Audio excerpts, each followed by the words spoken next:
Hello, my name is Kirioth. We're back with more 40k chatter, and today we're going to take a look at the massive Tyranid information that's dropped over the last few days. Apologies for the lack of video yesterday. I had to look after my daughter, and when my daughter doesn't want a nap, there is no chance I'm going to get to record anything because she's not even 2.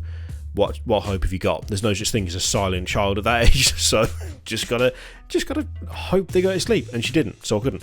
But it's fine. 2 videos today, might even do 2 videos tomorrow to make up for it, and yeah, let's just go dive right into the Tyranid stuff. So, similar to Eldar, I am not hugely familiar with Tyranids. I know vaguely bits here and there, and a little bits of lore, a little bit of this, a little bit of that, and when it comes to actual like down and dirty mechanics, I have never played Tyranids, so, and the last time I fought them was fourth? Maybe fourth? I think it was even 5th, it might have even been 4th, so I'm a bit out of date. But similar to like as what they do in Robot Wars, when there is no clear winner, it goes to the judges, and again, I'm looking for style, speed, control, and regret, and no, I'm looking for those. Basically, if the abilities fit the fluff that the Hive fleets have got, I'm going to be happy.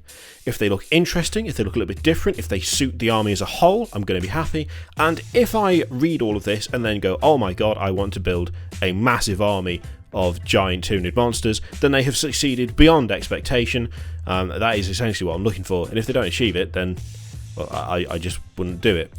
But the Astra Militarum stuff, Imperial Guard stuff, it was so good that I want an Imperial Guard army, which is, there's progress on that front, which we'll update with at some point next week. If the Tyranids do the same, then that could be a problem for my Wallace, just in general.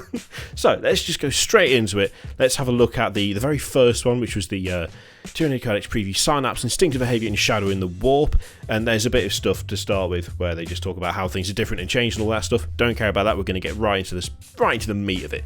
So, Shadow in the Warp. The unfathomable presence of the hive mind radiates out from its synapse creatures, smothering the ability of the psykers who stand before them to draw upon their mystic powers. Enemy psykers must subtract 1 from any psychic test they make if they are within 18 inches of any units with this ability. Tyranid psykers are not affected. Ooh, I quite like that. I actually do like that. That's pretty cool. Okay, Synapse. Some Tyranids serve as synaptic conduits or nodal relays through which a portion of the hive mind's iron will flows, overriding the natural instincts of the swarm. Hive fleet units automatically pass morale tests if they are within 12 inches of any friendly Hive fleet units with this ability. Ah, okay, I like that, that's good. I don't know how similar that is to the previous incarnation of Synapse, but you would think just automatically passing morale tests make absolute sense for Tyranids, so that gets my full and total support. Yeah, I really like that Shadow in the Warp thing. I like that. That feels properly nicely fluffy. Having like an overlaying kind of consciousness that just smothers out psychic powers, that's kind of cool. I like that. And finally, yeah, and Synapse seems pretty good. As I say, ignoring morale, you would expect that from Tyranids, really, unless they are cut off, which you don't want them to be anyway, because that'd be bad. Instinctive Behaviour. Unless controlled or coordinated by the domineering will of the hive mind, many Tyranid organisms will revert to their baser instincts. Unless a hive fleet unit with this ability is within 24 inches of any friendly hive fleet synapse unit, you must subtract 1 from any hit rolls made for it when shooting any target other than the nearest visible enemy unit, and you must subtract 2 from its charge roll if it declares a charge against any unit other than the nearest enemy unit. Okay, you know what, I quite like that. That feels right. Yeah, it's not like a massive horrendous hit. It's not like a terrible kind of nerf if something happens whereby you're not within 24 inches of a synapse unit, because -1 to hit, it's not great, but it's also not, oh no, this unit is now completely worthless. Yeah, I quite like that. And subtracting 2 from its charge roll, again, especially since it's only against any unit other than the nearest enemy unit. That totally fits. That absolutely fits. They would, well, they're like, not mindless, but they're creatures of instinct, aren't they? They would go for the nearest enemy, the nearest prey. They wouldn't pick and choose targets. So forcing them to do something other than that, Yeah, you know what? I like that. I quite like that. That's quite good. That's a good start. I feel like that's a good start. I'm kind of... a lot of the people that I've seen talking about this stuff have been pretty happy with that, and I can now see why, because that to me makes sense, and it's not... It doesn't feel like if you're out of synapse, you become automatically worthless or useless now, which I gather is what things were like before. This just looks like, yeah, you take a bit of a hit, but it's not a horrendous hit. You can still shoot stuff that is the nearest enemy unit, and you can still charge stuff that's the nearest enemy unit without a penalty. So, yeah, you know what? I'm liking that. I'm liking it. I'm liking it. Good, healthy, good start. So what we'll do now is move on to the Hive Fleet adaptations. Now, I'm not sure whether to be hopeful for this or not, because we've kind of been having a bit of an issue of repeating stuff that we've already seen in terms of adaptations and craft world attributes and Legion tactics and all that stuff. So I'm kind of hoping for something a little bit different, something a little bit funky, but I wouldn't be surprised if we don't get something a little bit different, a little bit funky, because I just feel like there's only so much you can do without it going a bit off the rails. So it'll be interesting to see what these are like. Okay, let's switch back over. So, first one, it is the first one. Yes, it is the first one. Behemoth. And it is that. It's Behemoth. I don't agree with this whole behemoth thing. It's Behemoth. Hyper-aggression.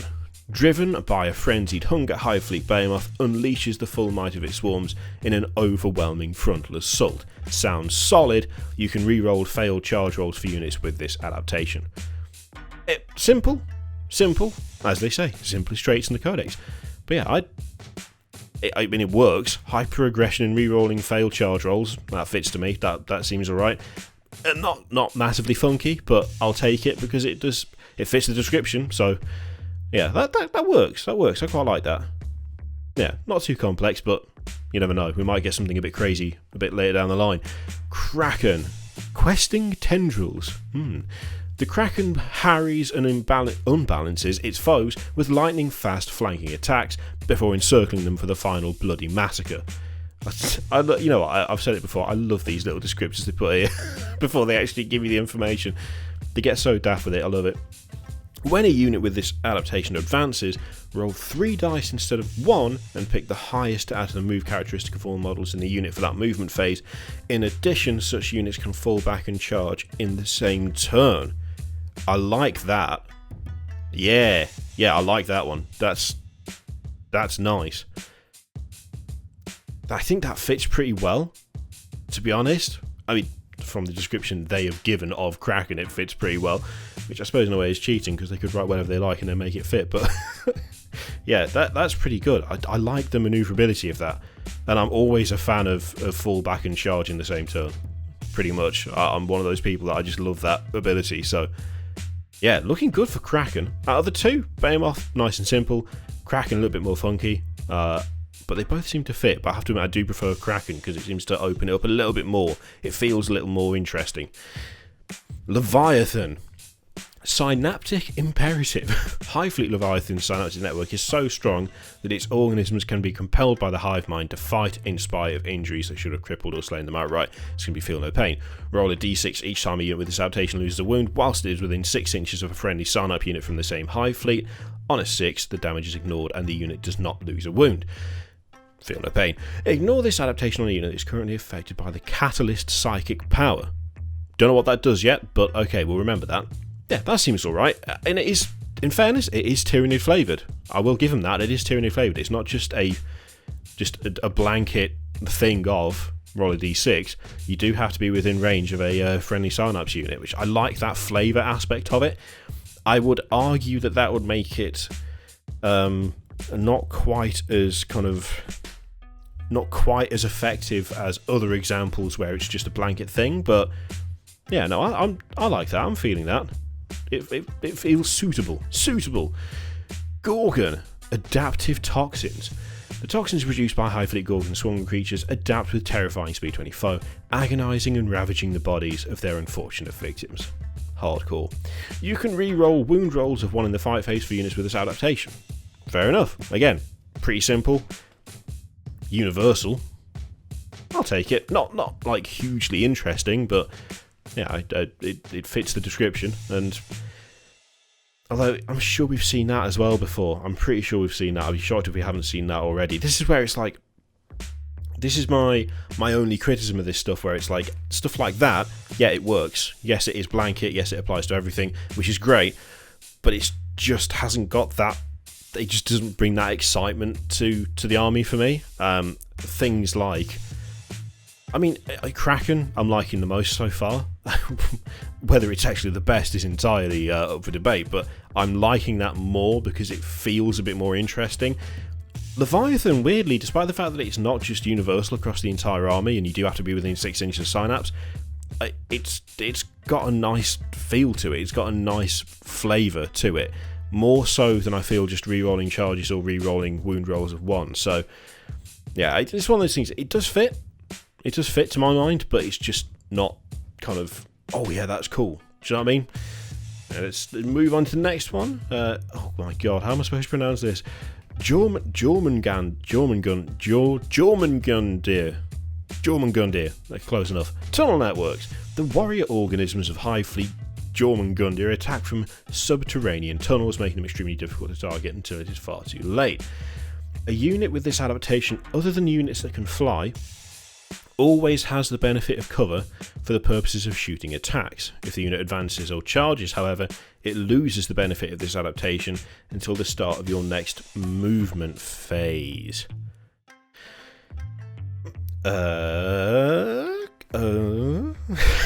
Okay, let's go back to the webcam to talk about that.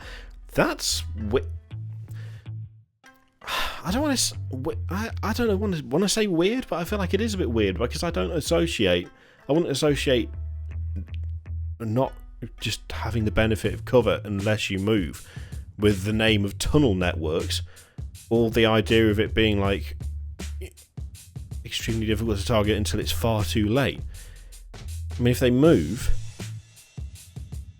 yeah, if it well, mind you, actually no, I take that back. I misread that.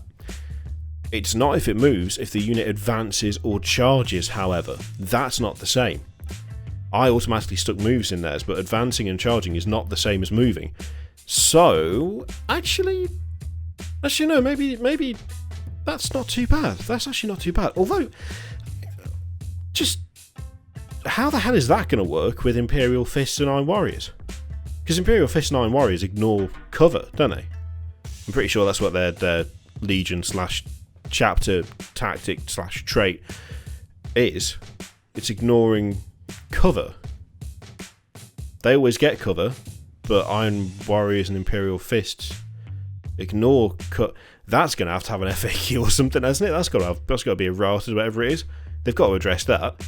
Which takes precedence? Which one is the most important one? Because right now, either Jormungandr don't get their adaptation when they're fighting Imperial Fist or Iron Warriors, or Imperial Fist and Iron Warriors don't get their tactic / trait when they're fighting Jormungandr. So how? Yeah, no, I'm not sure about that one. That's going to need a bit of clarification, isn't it? Yeah. I mean, it's interesting. It's interesting now that I've clarified that it's not just all movement, which would be daft. I kind of like it, but yeah, there's at least 2 armies right now that I have no idea how that would work when fighting against them. So interesting. It's going to be interesting to see what happens with that, because you can't have one army just lose its trait or adaptation or whatever and the other one get it. Weird. Okay, it's going to be interesting to see what happens there. Hydra. Swarming instincts. Hive Fleet Hydra super swarms. Oh, super swarms, nice. Overwhelm their prey with sheer weight of numbers, drowning them in a tide of chitin, flesh, and slashing claws. You can re-roll hit rolls in the fight phase of units with this adaptation that target units containing fewer models than their own. I quite like that. I do like that. Oh, that's tasty. The fluff. I can feel the fluff. Oh, nice. Yeah, I do like that. Proper big horde army. Yeah. Okay, I like Hydra. Hydra's good. It's pretty simple. It's like, it's one of those ones where it's not massively kind of complex, but that fits and it's a little bit funky. Yeah, I like that. Okay, Chronos, Bio Barrage.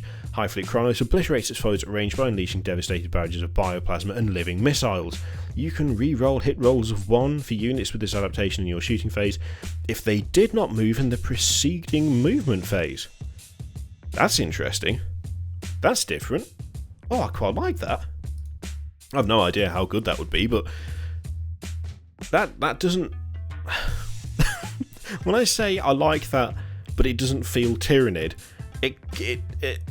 I don't traditionally associate Tyranid armies with sit back and shoot. It's not something I've ever really done. I don't think it's ever anything I've really seen. But I quite like that just for how different it is to all the others. I quite like the fact that the others, in some respect, there is a fair bit of charging towards the enemy, but Chronos is entirely different in flavour, and I quite like that. Yeah, I like that. It's a bit of a surprise at the end. A bit different, a bit new, but yeah. Ooh. I genuinely like that just for how different it is from what I was expecting compared to all the others. It's taken me by surprise. It's made me happy with just how kind of what that is. Nice. Okay, so let's shift on to commanding your swarm. I haven't looked at this either, but I'm hoping for big things off this because I've heard whisperings from someone who plays Tyranids, my follow on Twitter, who went absolutely mental. So like, oh my god, the latest thing's so good. So let's have a look. Codex Tyranids preview: commanding your swarm. Characters and bio artifacts. Okay, back in the olden days, Tyranids used to only have a single HQ, the Hive Tyrant. While this Alpha Predator is still one of the most powerful and popular HQ choices for Tyranids players, with the new Codex, you'll be spoiled for choice on how to command your swarm. With special characters, new options, and a range of warlord traits and bio artifacts, the HQ slot for the Tyranids is just as flexible and adaptable as you'd expect from this intergalactic menace. Nicely phrased. Okay, special characters. The special characters of most armies are tied to specific regiments, chapters, or legions. Tyranids characters, however, do not represent storied or singular heroes from history, but particularly distinct bioorganisms employed in every Hive fleet. As such, if you're looking to add the Swarm Lord, Red Terror, Death Leaper, or Old One-Eye to your army, you won't be restricted by which Hive fleet you choose. Yes, 100% yes. Give me that shit. I love it. I genuinely love it. I really like that. You can just take a named character, well, a Tyranid equivalent of a named character, and put it in whatever Hive fleet you like. That's cool. That is genuinely good. I really like that. It's got, yeah. On the one hand, I feel like the character loses a little bit of the impact with it now being applicable to all Hive fleets. On the other hand, being able to just take one of them and be like, yep, that's in my army, and my army is not the same as that dude's army, but he's got it as well. And there's no counts as, there's none of that, it's just that is what it is. I like that a lot. I really do. That's nicely done. Oh, excellent. Okay, so there's some psychic stuff down here as well by the look of it. They're talking about the Neurothrope. Such a good name. Man, that's a really good model. I don't think I've really looked at the Neurothrope model before, but that's really... Look at that. That's funky. I like that. Cool. Oh, no, I can't have a Tyranid army as well. Jesus Christ. It's not on. Okay, so let's have a quick look at some of these psychic powers here. So Chronos. Well, that's obviously only applicable to Chronos. Soul Hunger. This warlord has an insatiable hunger for psychers and can manipulate the shadow in the warp to isolate and overwhelm his prey. Whenever an enemy psyker fails a psychic test within 18 inches of your warlord, they suffer D3 mortal wounds. I like that. I do like that.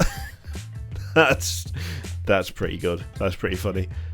Yeah, I'll take it. Although Chronos were bio barrage, so they need to stay back. Never mind. Well, it's fine. I'm sure it'll sort itself out. Mind you, 18 inches is not that far, really, to walk, is it? It's not like within 6 inches. 18 inches isn't too bad. And Psychic Scream. I know the name Psychic Scream. How many races have had access to Psychic Scream? Or is it just that I know the name of it? I've never really had Psykers in any armies. I should change that. Through its vassal, the hive mind unleashes a piercing shriek of undiluted psychic energy that shreds the minds of those caught in its wake. Psychic Scream has a warp charge value of 5. If manifested, the nearest enemy unit within 18 inches suffers D3 mortal wounds. In addition, if that unit is a Psyker, roll 2 dice. If the result is higher than the leadership characteristic, randomly select one of their psychic powers. They can no longer use that psychic power. Oh, that's some quality shit. I like that. I really like that. Just strip away psychic power. That's, I mean, I say just strip away. Obviously, if you roll the right dice, just strip away your psychic power. But yeah, that's cool. I like that. Oh man, I'm actually really impressed. The criteria of does it make me want to collect a Tyranid army? It's absolutely wanted me to collect a Tyranid army. There's quite a few things here that I'm really liking the look of. It's really selling me on the army as a whole. And we've only seen a bit of it. It looks properly fluffy. It's got plenty of like Tyranid flavour behind it. There's some nice twists to existing stuff. I'm liking this. I'm really liking this. Okay, Hive Tyrants. Let's have a look at Hive Tyrants, shall we?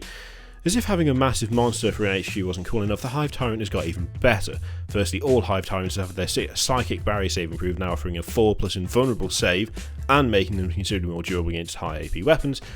Combined with the Hyperadaptive Biology Bio-Artifact and the Adaptive Biology Warlord trait, your Hive Tyrant is going to be exceptionally hard to put down. Okay, so what are these? Hyperadaptive Biology. Leader beasts spawned by Hive Fleet Gorgon possess an intricate array of bizarre transmutative organs, each of which can reform itself in mere moments to respond to any internal trauma. Don't tell Fabius Bard, he'll be all over that shit.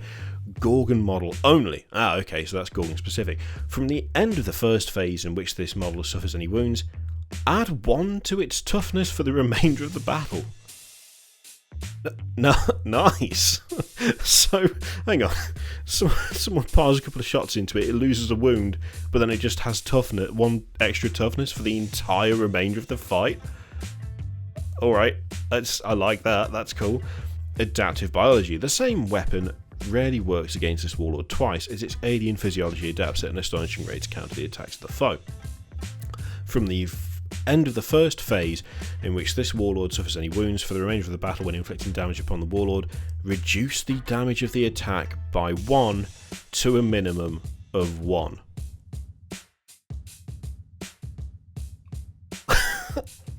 This is cool as shit, man. This is really good. I really like this. It's selling me something horrendous. I mean, in a good way, and also not in a good way, because no, we can't be doing that. But yeah, I really like that. I really like that adaptive stuff. That's nicely done. It feels Tyranid-like. It feels like an unstoppable alien monstrosity, which is exactly what a Hive Tyrant is. But it properly feels good. I like it. I like it a lot. Okay, all Hive Tyrants now have an improved range of 18 inches. Cool. A toughness stat of 7 up from 6, so if one of them loses a wound and it's from Hive Fleet Gorgon, then it could be toughness 8 after the first time it gets hit. Nice. And winged Hive Tyrants can drop in from above, like other teleporting and flying units. That's cool. I like that. I love the idea of a massive Hive Tyrant just like plummeting towards the ground, landing and just beating the shit out of someone. That's nice. Okay, bio-artifacts. Let's take a look at a couple of these. I've just seen the name of the bottom one. Slime and Maggot Infestation. Alright, calm down. Okay, Balethorn Cannon. Apparently quite good against demons, so they say. This enormous biocannon spits out a web of hyperadaptive microfilament. Upon contact with the target, this sentient substance begins to contract, its contra-empathic surface identifying and adapting to any defenders it encounters, flaring white-hot to burn through kinetic shielding, or sharpening to a monomolecular edge to slice through even the thickest power armor. Oh my god. Chronos model with the Stranglethorn Cannon only. Okay, Chronos specific. The Balethorn Cannon replaces the model Stranglethorn Cannon and has the following profile. Range 36 inches. Assault D6, Strength 7, -1, AP 2. Abilities. You can add 1 to hit rolls with this weapon when attacking your unit with 10 or more models. Invulnerable saves cannot be taken against this weapon. That's cool. I like that. I really like that. Oh, Assault D6, Strength 7, AP 1. You could do some right horrendous damage to infantry with that shit. Oh my god.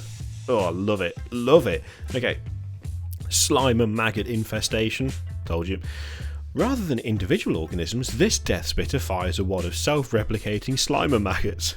Are we going Nurgle now? Is that what's happening? Upon striking their target, these ravenous creatures burrow deep into its flesh before beginning the process of fragmentation and regeneration. Within moments, the host body is devoured from the inside by wriggling massive grubs. So, yes. Hydra model with 2 Death Spitters with slime and maggots only. The slime and maggot infestation replaces the model's 2 Death Spitters with slime and maggots and has the following profile. So, range 24 inches, assault 6. Oh, not D6, just assault 6. Strength 7, AP -1, damage 1. Again, not bad. Not bad. You can reroll failed wound rolls for this weapon. Really not bad. I mean, these are... chuck them at a bit of infantry and kind of... Yeah, you can have a fairly good time, I think, by the look of it. Nice. Right, the Miasma Cannon. I'm loving the names. The Tyranids utilise all manner of bioweapons, but none evoke more dread than the Miasma Cannon. Unlike other venom cannons, this weapon fires gobbets of toxin-laden slime so virulent that it reduces organic targets into shapeless puddles of goo in seconds. Of course it does. Model with a heavy venom cannon only. Okay, so this isn't a specific. That's Hydra, that's Chronos, but this one is just model with a heavy venom cannon only. The Miasma Cannon replaces the model's heavy venom cannon and has the following profile. Miasma Cannon, range 36 inches, assault D3, strength 9, AP -2, D3. This weapon hits automatically if the target is within 8 inches and always wounds targets other than vehicles on a 2+. Sure. I like it. I honestly really like this stuff. The Tyranid preview so far, I'm really liking this stuff. They are properly selling me. They are selling me on the idea of Tyranids, which I've never really thought about before. Overall, I think they've done a pretty good job here. I can now see why quite a lot of the reception to it seems to have been positive. I'm liking it, but then again, I don't play Tyranids. Then again, quite a few people who do play Tyranids seem to be really happy with it, so I think I can see why. Pretty much all this stuff just kind of feels right, and there's some nice, as I say, some nice little twists to make it more Tyranid appropriate. Things like the Hive Fleet adaptations. There's a few things in there that kind of give it a nice little flavour, and I'm really liking some of these bio artifacts. In fact, I like all 3 of those bio artifacts, to be honest. They just, I don't know, they just seem kind of interesting, to be honest. I feel like Tyranids are coming out of this with some pretty cool shit, which is good. I think they deserve it, frankly. But yeah, I'm liking this. I'm really liking this. I'm looking forward to the next one, actually. Question is, what do you think? Do you like the look of this stuff? Do you think they're doing a decent job with Tyranids? Are you a little bit jealous because your Codex came out before and you think they've got cooler stuff than you? Because I'll be honest, my Primaries are looking kind of boring right now compared to this stuff. I just can't be real. They're not quite... I don't know. I don't know if it's because this is just new or whether they really do feel underwhelming compared to some of the cool shit that I'm seeing here. Be interesting to hear what you think about it, especially if you're already a Tyranid player. Are they fixing it, do you think? Are you going to be happy to play Tyranids again? Did you have to stop because they weren't going so well? And just let me know what you think in the comments below, as always. In the meantime, like it if you like it, all of that shit. Click on the thing, subscribe, Patreon, videos, all of that. They're all over the place. The camera's gone really laggy for some reason. Hopefully it's not like that all the way through. If it is, I apologise. Thank you very much for watching. I will see you for the next video. Toodaloo.